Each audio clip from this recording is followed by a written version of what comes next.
সে সঙ্গে আমি মাননীয় সংসদ সদস্যকে ধন্যবাদ জানাতে চাই যে তিনি এই গ্রাম বাংলার প্রায় সব সংসদ সদস্যের মনের কথাটা বলেছেন। রংপুর ৪ আসন থেকে নির্বাচিত মাননীয় সংসদ সদস্য জনাব আক্তার হোসেন একটি সম্পূরক প্রশ্ন করতে পারেন। ধন্যবাদ।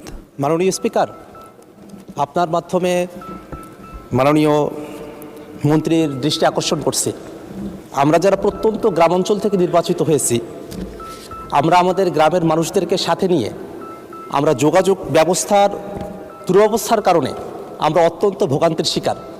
আমাদের একেবারে প্রত্যন্ত গ্রামাঞ্চলগুলোতে একটা অ্যাম্বুলেন্স বাড়ি পর্যন্ত যাওয়ার কোনো ব্যবস্থাপনা নেই। এখন বর্ষাকাল সামনে চলে এসেছে, সেই বর্ষাকালে মানুষেরা তাদের বাড়িতে পর্যন্ত যেতে পারেন না। আমি আবার নির্বাচনী এলাকায় দেখেছি এমন কিছু জায়গা রয়েছে চরাঞ্চল, যেখান থেকে বাজারে পণ্য পৌঁছাতে গেলে রাস্তার অব্যবস্থাপনার কারণে, রাস্তা না থাকার কারণে সেখানে পণ্যের মূল্যবান কমে আসে, কৃষককে ভোগান্তির মধ্যে পড়তে হয়। আবার সামনে শীতকাল, তখন ধুলাবালিতে মানুষদেরকে কষ্ট করতে হয়।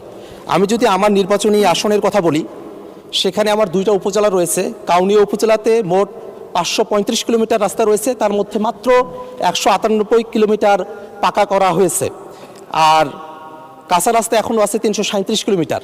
পীরগাছা উপজেলায় 842 কিলোমিটার রাস্তা রয়েছে, পাকাকরণ করা হয়েছে মাত্র 291 কিলোমিটার, কাঁচা রাস্তা এখনও 551 কিলোমিটার।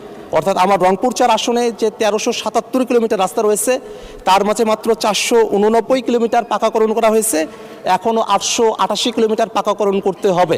এর বাইরেও, জরিপের বাইরেও আরও 1000 কিলোমিটারের উপরে রাস্তা রয়েছে। আমার জানতে চাওয়ার বিষয় হলো যে সরকার বিভিন্ন সময় অনেক মেগা প্রকল্প গ্রহণ করে থাকে, যে মেগা প্রকল্পগুলোর মধ্য থেকে দেশ এগিয়ে যায়। আমাদের মাননীয় মন্ত্রী মহোদয় এবং আমাদের সরকার, তারা কি এবার আমাদের স্থানীয় পর্যায়ে যাতে যোগাযোগ ব্যবস্থার উন্নতিটা সঠিকভাবে হয়, মানুষেরা যাতে তাদের বাড়ি পর্যন্ত অ্যাম্বুলেন্সটা অন্তত নিয়ে যেতে পারে, সহজে যাতে যাতায়াতটা করতে পারে, সে কারণে রুটিন পাকাকরণ কার্যক্রমের অতিরিক্ত হিসেবে পাকাকরণের জন্য মেগা প্রকল্প গ্রহণ করবে কিনা, সেই ব্যাপারে আপনার মাধ্যমে মাননীয় মন্ত্রীর দৃষ্টি আকর্ষণ করছি। ধন্যবাদ মাননীয় সদস্য। মাননীয় মন্ত্রী। ধন্যবাদ মাননীয় স্পিকার। সে সঙ্গে আমি মাননীয় সংসদ সদস্যকে ধন্যবাদ জানাতে চাই যে তিনি এই গ্রাম বাংলার প্রায় সব সংসদ সদস্যের মনের কথাটা বলেছেন।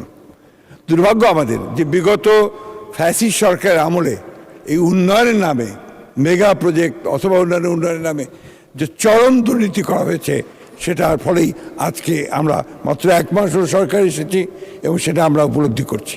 এবং দুর্ভাগ্যক্রমে বিগত অন্তর্বর্তীকালীন সরকার আমলেও যারা দায়িত্ব ছিলেন, তারা নিজ নিজ এলাকায় ফান্ড নিয়ে চলে গেছেন, কিন্তু বিশেষ করে উত্তরাঞ্চলের অঞ্চলগুলোতে এই রাস্তাঘাটগুলো একেবারেই আপনার নেগলেক্টেড থেকে গেছে।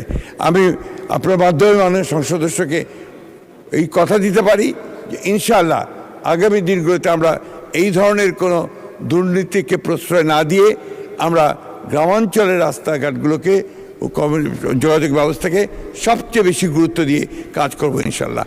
মাননীয় স্পিকার, ধন্যবাদ। ধন্যবাদ মাননীয় মন্ত্রী।